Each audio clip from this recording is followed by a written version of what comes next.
चेहरे से नजरें हटे तो आंखों में चीखते सन्नाटे भी सुनना। चेहरे से नजरें हटे तो आंखों में चीखते सन्नाटे भी सुनना। होठों पर ठहरे मौन के मुखर होते शब्दों को चुनना।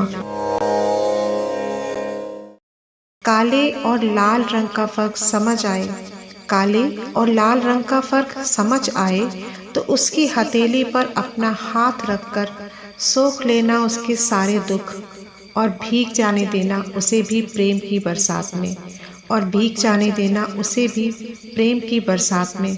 खुश होकर जीना उसका भी तो अधिकार है। नमस्कार साहित्य प्रेमियों, बावरी सांझ एक मुलाकात में आप सभी का बहुत बहुत स्वागत है। बावरी सांझ एक मुलाकात में आपको मिलाती रही हूँ विविध विधाओं के कलाकारों से, साहित्यकारों से। इसी श्रेणी में आज मैं आपकी मुलाकात कराने वाली हूँ बहराइच उत्तर प्रदेश की कवयित्री, लेखिका गरिमा सिंह जी से। गरिमा सिंह जी से अचानक ही मेरी मुलाकात हुई। मैं उत्तर प्रदेश बहराइच की हूँ, रहती हूँ मुंबई में, वहीं पर अपना काम कर रही हूँ। घर आई हुई थी और मेरी अचानक मुलाकात गरिमा जी से हुई और कुछ साहित्यिक बातों का विचार विमर्श हुआ आपस में। उन्होंने भी समझा कि मैं भी लिखती हूँ और मुझे लगा कि ये इतनी अच्छी कवयित्री अपनी जो क्षमता है उसको बाहर क्यों नहीं ला रही हैं। बहुत अच्छा लिखती हैं, बहुत अच्छी समझ है, गंभीरता है, गहराई है, साहित्य के शब्दों की पकड़ है। तो मुझे लगा कि बावरी सांझ एक मुलाकात में आप सभी के बीच मुझे उनको लेकर आना चाहिए और मैंने उनसे समय लिया। तो ये जो वीडियो है इसमें आप अंत तक बने रहिए। उनका जीवन परिचय मैं यहाँ पर दूंगी।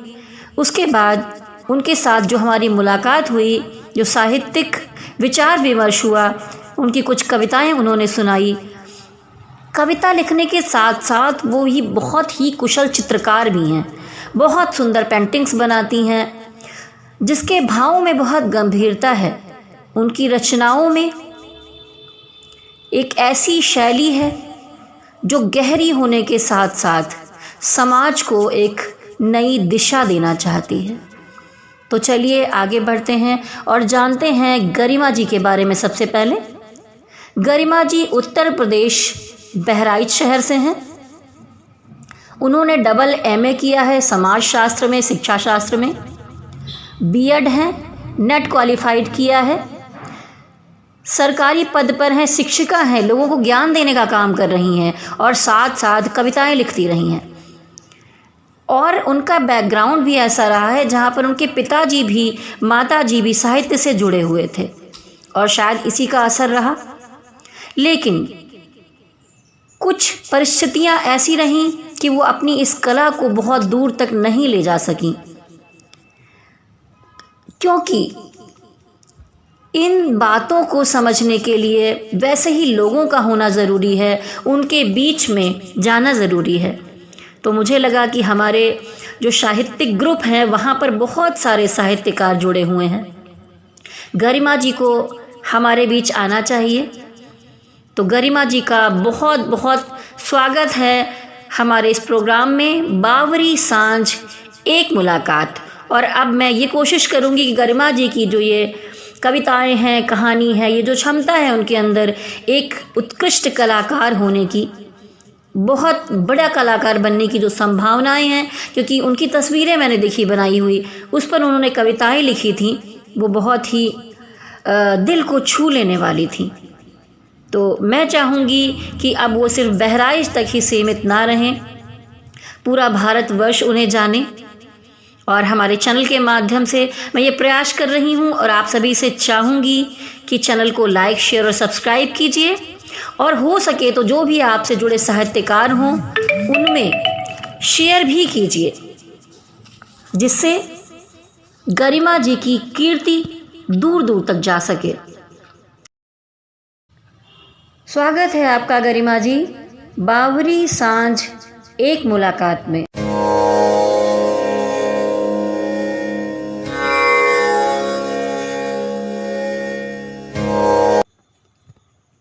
अभी तक आप लोगों का परिचय हुआ गरिमा जी से, जो कि बहराइच की हैं और बहुत अच्छी कवयित्री हैं। शुद्ध हिंदी की कविताएं बहुत अच्छी लिखती हैं। अचानक से मेरी मुलाकात हुई और मुझे लगा कि बावरी सांझ एक मुलाकात में उनको आना चाहिए और आप लोगों के समक्ष प्रस्तुत करनी चाहिए अपनी कुछ रचनाएं और उनका परिचय।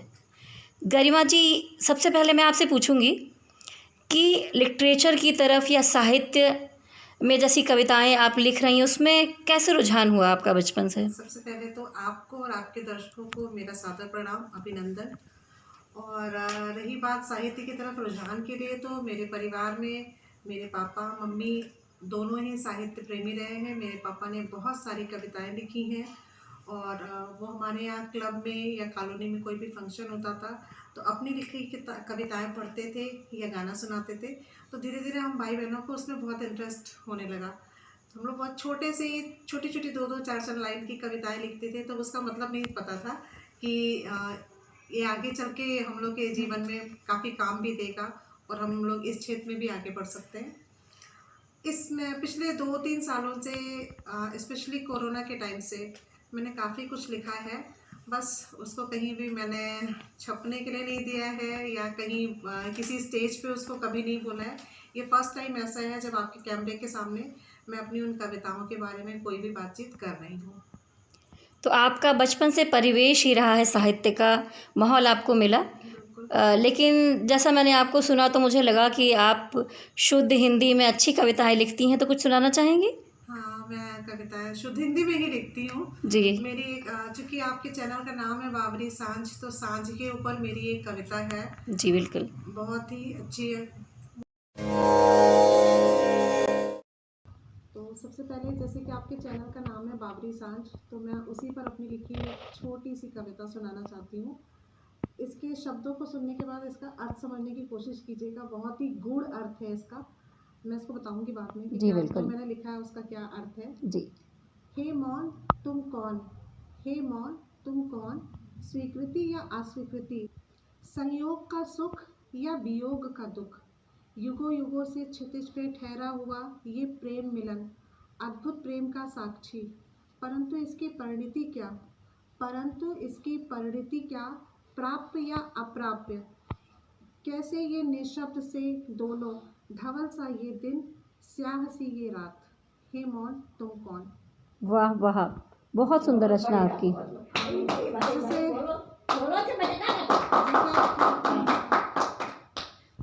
आपके चैनल का नाम सांझ है, तो सांझ का अर्थ क्या है? जब दिन डूबता है और रात शुरू होती है तो वो सांध्यकालीन कहलाता है। उस टाइम क्षितिज पे दिन और रात का मिलन होता जी है। बिल्कुल। ये युगों युगों से चला आ रहा है। जी। लेकिन ना दिन ने रात को पाया है, ना रात ने दिन को पाया है। ये जो अद्भुत प्रेम है, ये प्रेम का एक बहुत युगों युगों से साक्षी है। ऐसा प्रेम आपको कहीं देखने को मिलेगा जी नहीं बिल्कुल। कि दिन रात का इंतजार करता है और रात दिन का इंतजार करती जी। है। दिन आपका धवल सा है, रात आपकी स्याह सी है। जी जी। और दोनों ही चुपचाप एक दूसरे को पाने के लालसा में आते रहते हैं, जाते रहते हैं, आते रहते हैं, जाते रहते हैं। तो ऐसे प्रेम का साक्षी कौन है? जैसा आपके चैनल का नाम है सांझ, इसलिए जी बिल्कुल। इसको मैंने और जो भी कलाकार होते हैं, साहित्यकार होते हैं, सांझ जो है वो बावरी होती है और कलाकार भी बावरा होता है, साहित्यकार भी बावरा होता है। तो इसलिए मैंने चैनल का नाम बावरी सांझ रखा है। और जैसे आप अभी कह रही थी कि सुबह और शाम के बारे में, वैसे मेरी भी एक रचना है, उसमें भी मैंने यही चीज़ लिखी थी कभी बहुत बचपन में कि सुबह और शाम को अगर प्रेम हो जाए तो बीच में कभी दोपहर आ जाती है, कभी रात आ जाती है। इनका मिलन तो कभी नहीं है, फिर भी ये कहीं ना कहीं किसी रूप में एक दूसरे से जुड़े हुए हैं। जी। और इसीलिए इसमें मैंने लिखा युगों युगों से ठहरा हुआ ये अद्भुत प्रेम मिलन। जी बिल्कुल, अद्भुत प्रेम है। जी बिल्कुल है।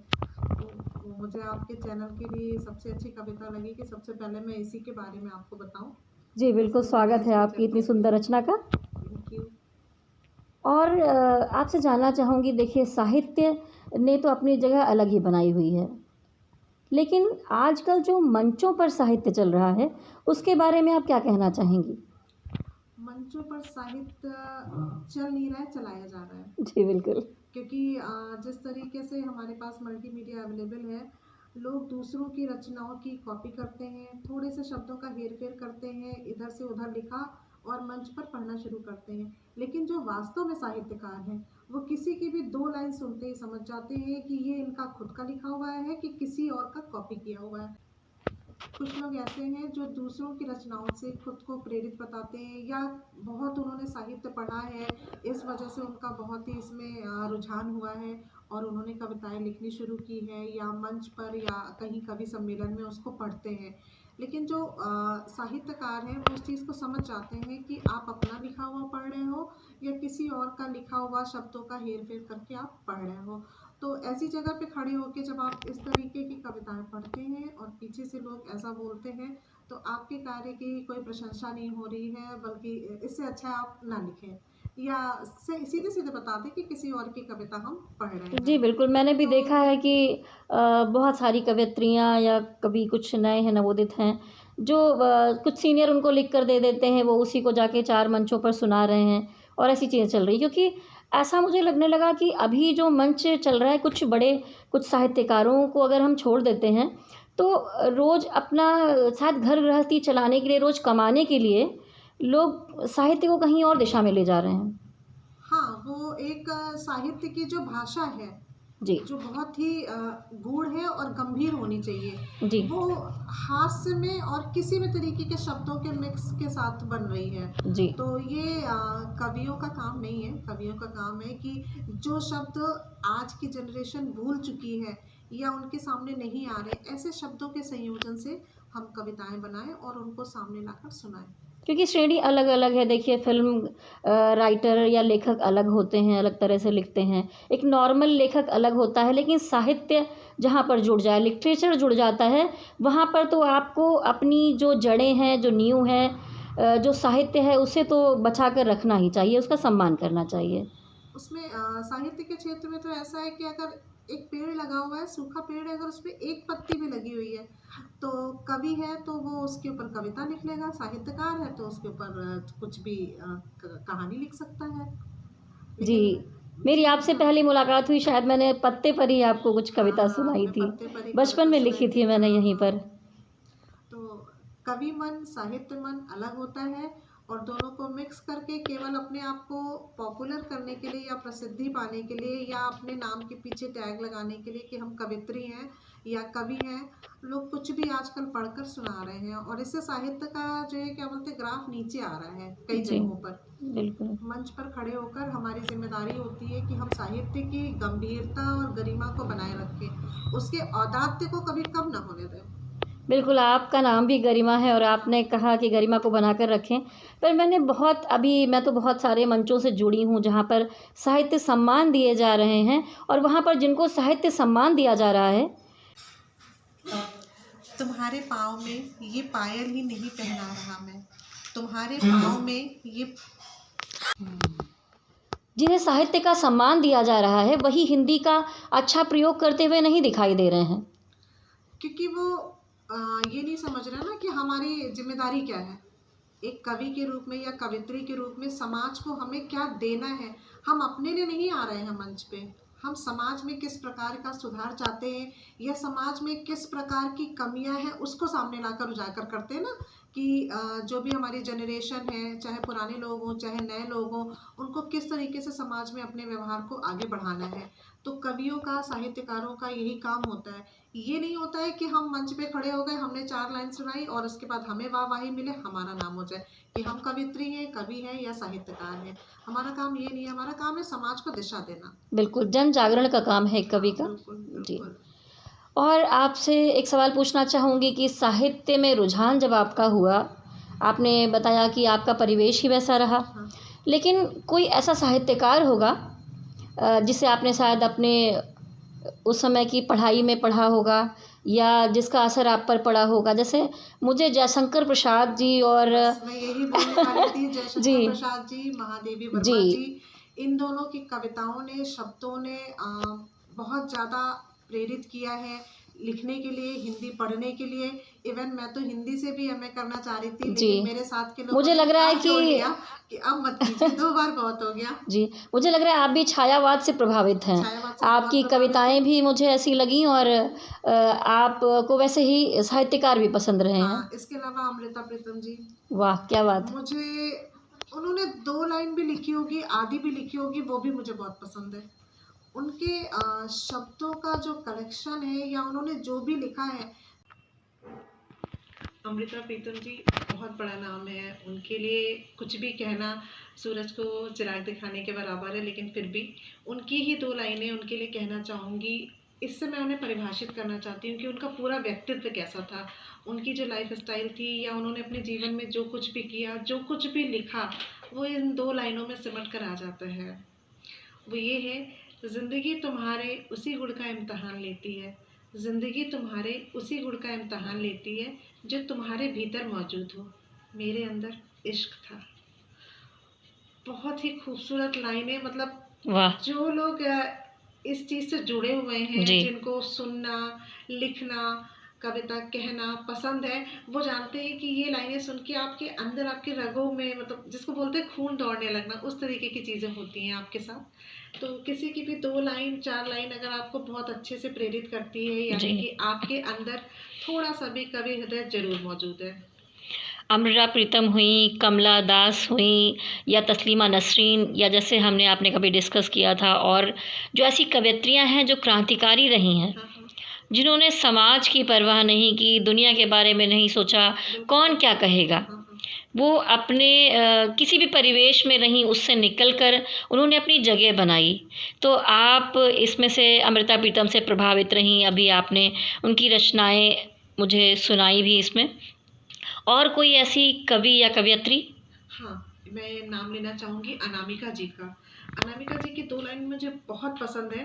वो आपको भी लगेगा कि हम जो स्त्रियां हैं उनके जीवन को बहुत अच्छे से परिभाषित करती हैं। जी बिल्कुल। पुरुष उनके साथ जो व्यवहार करते हैं, उसके बाद स्त्रियां किस तरीके से अपने जीवन में अपने आप को संबल प्रदान करती हैं। जी। वो ऐसे है, तुम मुझे दरवाजे की तरह जितना पीटते गए, तुम मुझे दरवाजे की तरह जितना पीटते गए, मैं उतना ही ज्यादा खुलती गई, मैं उतना ही ज्यादा खुलती गई। वाह, कितनी अंदर की बात है, और मतलब बहुत ही बड़ी बात बहुत कही इन बड़ी 4 बात, लाइनों में। बहुत गंभीर बात, बहुत ही गहराई से सोचने वाली बात है कि हमारा स्त्रियों के प्रति जिस तरीके का विचार है, क्या वो अभी भी वैसा ही रहना चाहिए? जैसे जैसे समय बदलता जा रहा है, चीज़ें बदलती जा रही हैं, मॉडर्निटी का मतलब लोग कपड़े पहनने से लगाते हैं, शायद फैशनेबल होने से, लेकिन मॉडर्निटी का असली मतलब होता है विचारों में आधुनिकता लाना। बिल्कुल। आप अपने विचार बदलिए और हर उस रूढ़ी के प्रति बदलिए जो किसी के लिए है, वो चाहे स्त्री हो, चाहे बच्चे हो, चाहे युवा वर्ग हो। जैसे हमारा आज का युवा वर्ग बहुत ज़्यादा त्रस्त है इस बात को लेकर कि वो अभी बेरोजगार है। जैसे कि आज का हमारा युवा वर्ग, उनके लिए क्या है कि अगर कोई बेरोजगार है तो वो बेरोजगार क्यों है, रोजगार क्यों नहीं मिल रहा उसको, रोजगार नहीं है तो कहाँ से करेगा। दूसरी बात, जिस चीज़ में इंटरेस्ट है, अगर हम वो उसको नहीं करने दे रहे हैं तो बिना इंटरेस्ट की चीज़ें उससे बहुत ही धीमे धीमे होंगी, तो सफलता उसको बहुत ही धीमे मिलेगी। इसी प्रकार स्त्रियों के लिए बहुत सारी रूढ़वादिता चली आई हैं और चलती चली जा रही हैं, पीढ़ी दर पीढ़ी हस्तांतरित हो रही हैं। ये नहीं होना चाहिए। लोगों को अपने विचार बदलने चाहिए, इसको हम आधुनिकता कहते हैं। तो अगर स्त्रियों के प्रति हम अपने विचार जो पहले से चले आ रहे हैं पूर्वाग्रहों की तरह, उनको नहीं बदलेंगे, तो जिसे हम सफलता कहते हैं या जिसे हम समाज में विकास कहते हैं, वो संभव नहीं है। और जो जितनी भी कवियत्री रही हैं, जिन्होंने डंके की चोट पे, जैसा आपने बोला, बिना किसी की परवाह किए हुए अपनी बात सामने रखी या अपने जीवन को जिया, तो उनसे कहीं ना कहीं हमें प्रेरणा लेनी होगी। हमें अपनी बच्चियों को वो चीज़ें करने देने की आज़ादी देनी होगी जी। उन्हें उनकी जो सीमा रेखा है वो खुद तय करने देना चाहिए।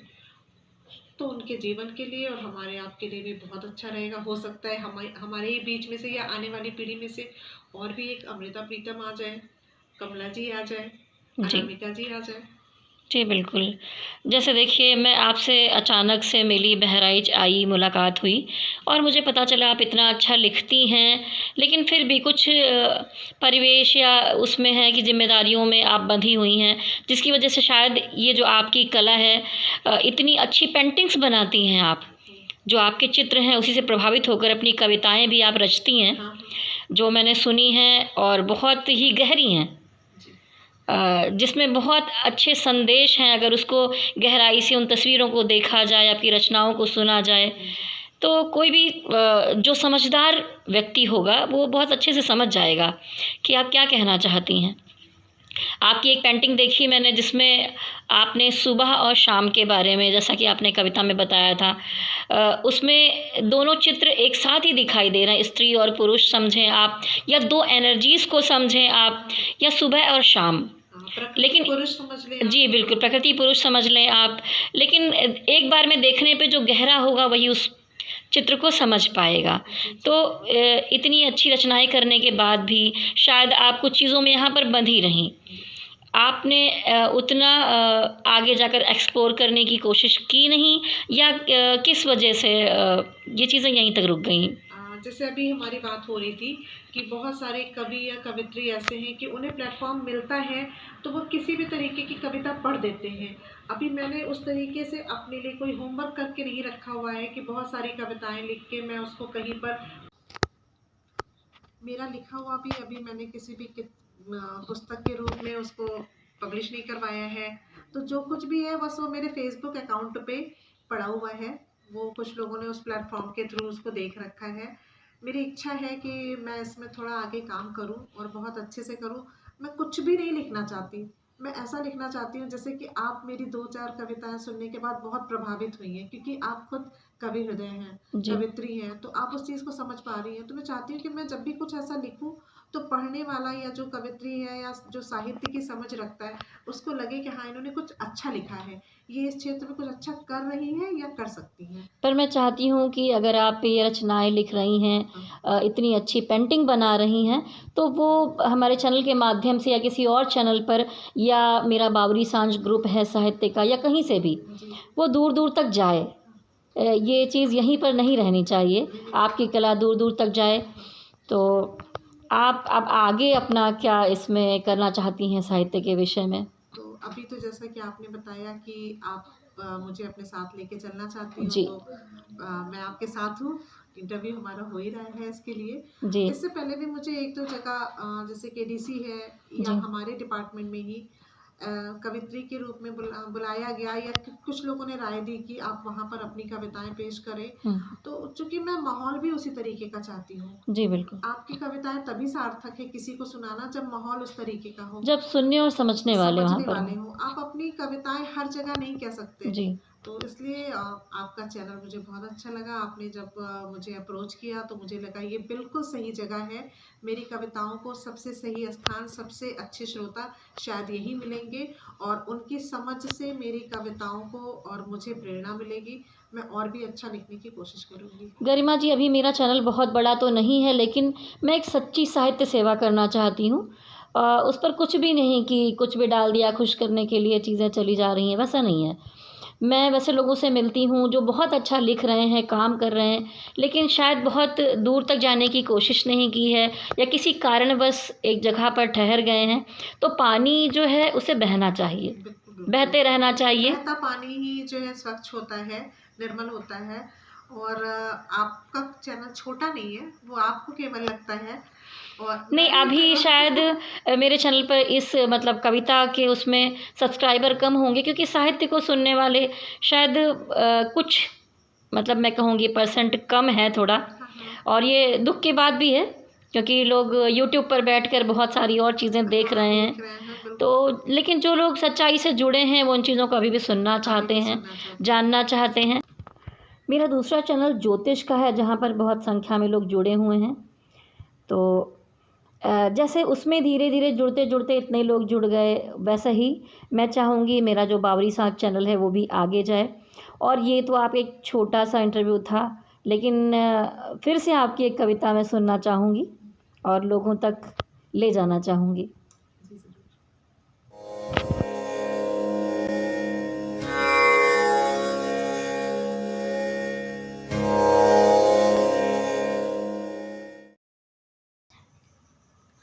तुम्हारे पाँव में ये पायल ही नहीं पहना रहा मैं, तुम्हारे पाँव में ये पायल ही नहीं पहना रहा मैं, अपनी जीवन परिधि बांध दी है मैंने।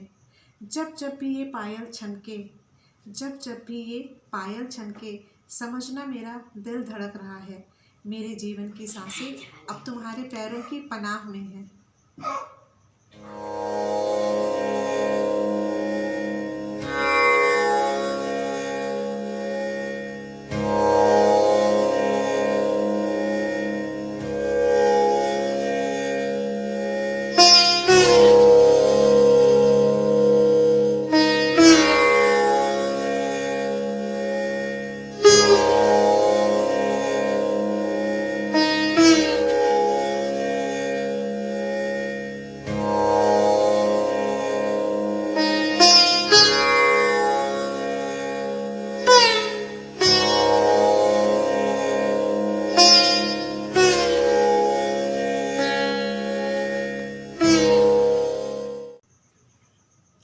मेरे जीवन की सांसें अब तुम्हारे पैरों की पनाह में है, मेरे जीवन की सांसें अब तुम्हारे पैरों की पनाह में है।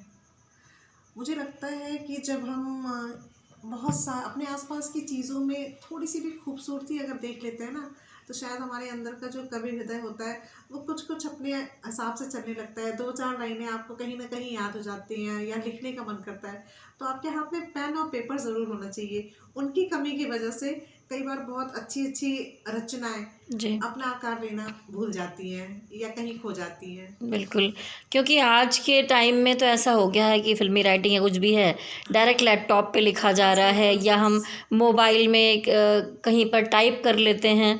लेकिन पेन के साथ जो पेपर पे चीज़ें लिखी जाती थी, उतारी जाती थी, उसकी बात ही कुछ और हुआ करती वो थी। बिल्कुल बात ही अलग है उसकी। अभी भी जैसे मेरी 2-4 रचनाएं हैं जो मुझे समझ में आई, तुरंत तो मैंने मोबाइल पे ही टाइप कर लिया, तो वो मोबाइल में ही रह गई फिर कि इसमें भी सेव है, कभी भी देख सकती हूँ, लेकिन वो हमेशा पेपर पे भी होनी चाहिए क्योंकि उसकी बात अलग होती है।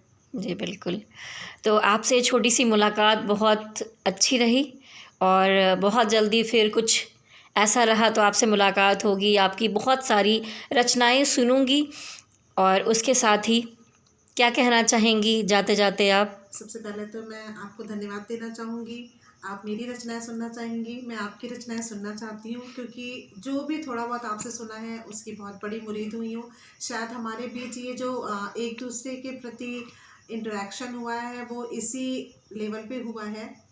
हम दोनों का एक ही फील्ड में इंटरेस्ट बहुत ज़्यादा है, कविताओं के प्रति, साहित्य के प्रति, तो मुझे लगता है हमारी अच्छी निभेगी। और जी। आज की ये मुलाकात अधूरी ही मानते हैं क्योंकि जब हम किसी चीज़ को अधूरा छोड़ देते हैं तो उसको पूरा करने के लिए हम बार-बार मिलने की जी, कोशिश करते फिर हैं। मुलाकातें होती रहेंगी तो फिर ये क्योंकि मुलाकातें इस होती प्रोग्राम हैं, का नाम ही है बावरी बावरी साँझ साँझ। एक मुलाकात। तो ये साँझ बार-बार आती है और अब मुझे आपके चैनल का नाम बहुत पसंद आया, बहुत पसंद आया। आपके चैनल को आपको ढेर सारी शुभकामनाएँ। आपका चैनल लोगों के बीच ज़रूर पहुँचे और लोग आपके चैनल की प्रस्तुति को बहुत पसंद करें। इसी के साथ धन्यवाद।